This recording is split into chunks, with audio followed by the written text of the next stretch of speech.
Di ba may electrolytic capacitor?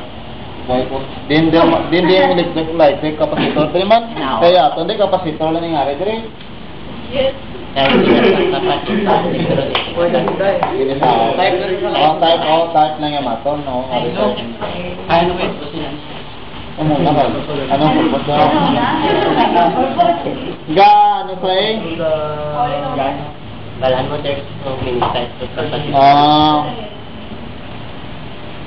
Pero sa discharge man sa Japon.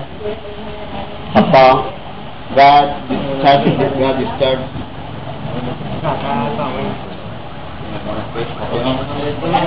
Okay. Para. Akong tindihan nyo naman. Kung naintindihan ninyo nga iba ng mga bagay, hindi na mo pamakot, hindi nyo lang naintindihan. That's it.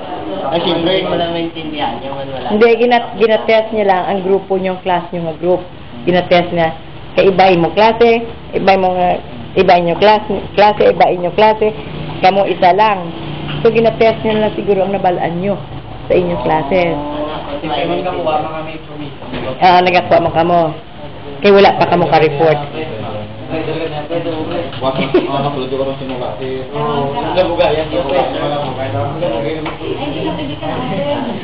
May questions pa? Wala, ma'am. Yes. Manay pa ma'am, ang hindi ko maintindihan niya man kakadamo sa capacitor nga man electrolytic sila sa Wala na. Yes. Ang sa ang electrolytic capacitor, ma'am, bali ma'am, isa na ka-type sa capacitor na gagamit sa ngayon ni conducting liquid.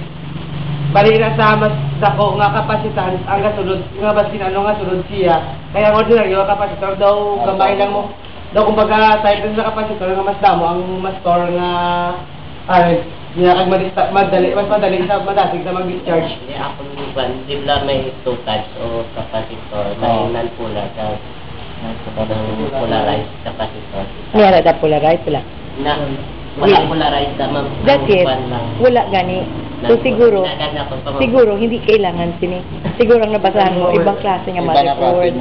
Kala mo, sinyala mo. Hindi ko makakano. Ano na kaya? Mga polarity. Sa TV na yung ginagamit. Ano kayo si Piato niya? Sa board kita yan ano eh. Board.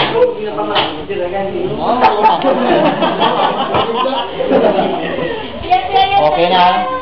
Okay na? Question. Kaya ako naman question. Okay. No questions? Yan naman ma-question.